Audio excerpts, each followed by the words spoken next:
So everything's covered up so it won't get rained on. There's people working away on their computers. I still don't see any trash. Nice. I'm needing the boys in. We're meeting the boys in.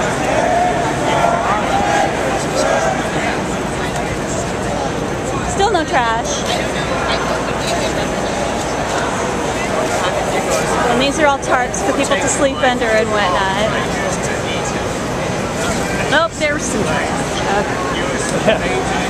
Well, call the police.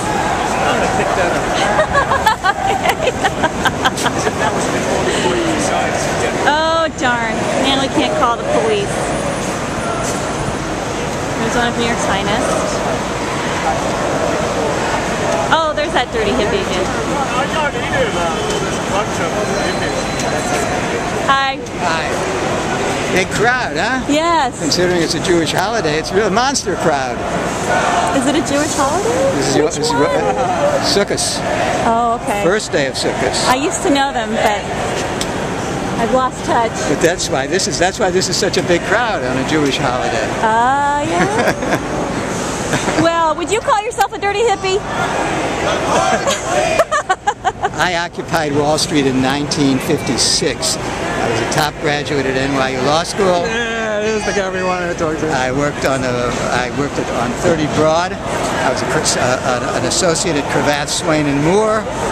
I was involved in the hostile takeover. I was general counsel of Chris Craft Industries. We kicked off the hostile takeover movement. Made a lot of money. After 25 years of practicing law, I gave up practicing law and moved into venture capital. I now do medical venture capital. And I am here and I'm annoyed because when I was in Wall Street, the companies were owned themselves. Yes. Now they're OPM, other people's money. Right. And they were controlled by investment bankers investing in companies. Right. Trying to get stocks that were going to do something good. Yes. Then they invented all these securities. Right. And they turned into casinos. Fake.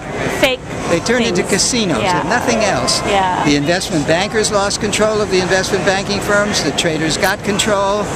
And what are they busy doing? Are they interested in getting a company that's going to make stock and money for others? Right. They're interested in them getting their FU money. And then they call it FU money is a disgrace. And it does end up pooling somewhere, right? I mean, wealth isn't created or lost. It ends up in somebody's hands. If you look at the curves, the income of the middle class has gone down. Right. And the income of the upper class, including my income, but I made my money bringing medical ventures that heal sickness. Right. Yeah. So, right. That was the way it was supposed to work. And incidentally, I get involved in a company. I get involved with an inventor. And I look at about 50 deals a year, and I love the deal. I get involved with the inventor. I teach him, get a company for him. I get money for him, get the company. It takes me 5 years to get an exit. The big guys won't look at you, the Pfizer's, and they won't look at you until you're 18 months from market. Yeah. Because they're all busy getting their money on their. They don't. Every dollar they spend on research is $2 off of their income. Right.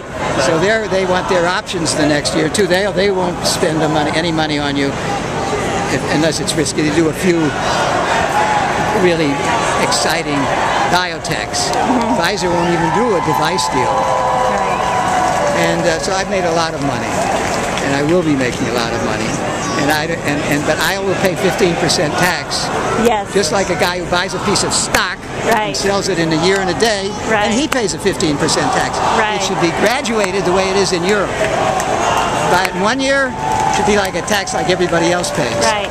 2 years, then you get the money. Right. So the traders who are doing fast trades. Right. Thank you. I appreciate you speaking into the camera for me.